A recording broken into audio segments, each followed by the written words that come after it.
Right now, I feel like my thoughts fluctuate between two very different positions.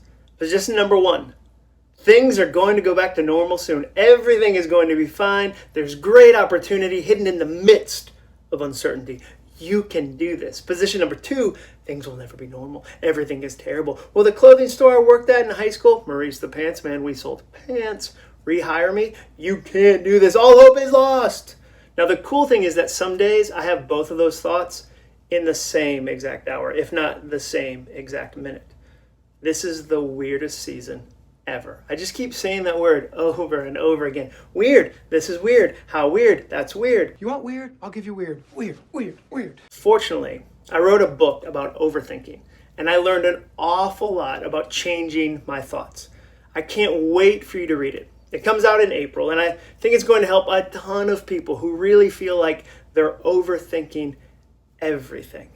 Until then, though, what are other books that might be encouraging during these discouraging times? What are some other ones? Now, I've shared a video about the 5 books that changed my life a few weeks ago. You can watch that one right here or right here. It'll pop up. That one was a ton of fun to make. Well, today, I'll tell you my personal list of 5 encouraging books for discouraging times. It's just my list. These have helped me. Number 1, The Boy, the Mole, the Fox, and the Horse, written and illustrated by Charlie Mackesy. I don't know if I said his name right, but in my head it felt pretty good. I loved what Elizabeth Gilbert of Eat, Pray, Love fame said about this book. She wrote, "The world that I'm required to inhabit is this one, but the world that I long to inhabit is the one that Charlie Mackesy has created." That's what this is. It's a beautiful, inspiring world where a boy goes on an adventure with a few friends.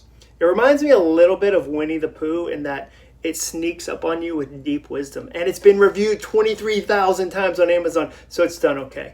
Number 2, This is Water, some thoughts delivered on a significant occasion about living a compassionate life, written by David Foster Wallace. Now, David Foster Wallace's life came to a tragic end in 2008, but this book is one of the most hopeful things I've ever read. It's not long. It's actually the commencement address he gave in 2005 at Kenyon College. It's about freedom and attention and what we all get to choose our focus, our lives on. It's a book that I need to reread at least once a year, especially when I get over-focused on my own needs, my own fears, and my own kingdom.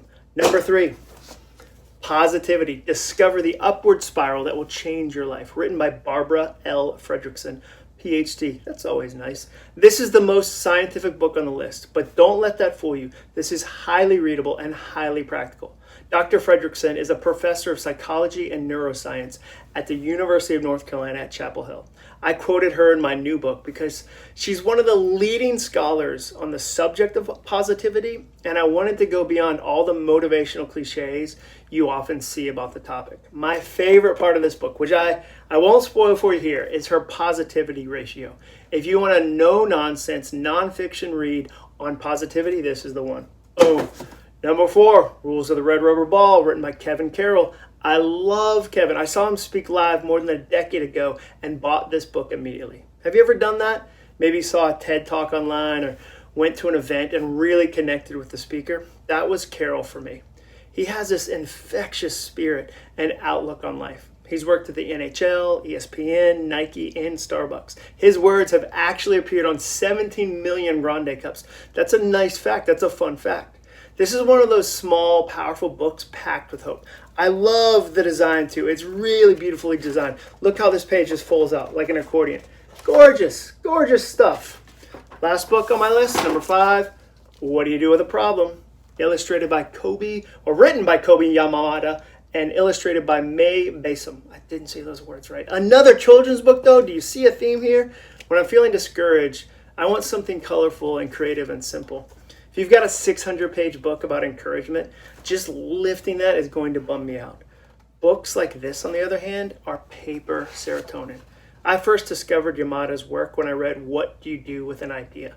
I love that book, and I was excited to discover this second one. The illustrations are ridiculous. Look at that page. They're beautiful. I hope May Basom has a long, massive career because her stuff is gorgeous. Again, it's one of those books that's for kids, but is actually for us adults too. Those are 5 books that I find really encouraging. And I tried to pick a variety across a couple of different genres. These are weird times. They are. But sometimes all you need to pick up your spirits is a new book. I've included all the links to the books in the description of this video if you want to grab a copy. And they are all affiliate links, of course, because babies need shoes. Now, if there's a book that is encouraging to you, let me know in the comments. Tell me. I'm always looking for an excuse to expand my library and what I have at my house.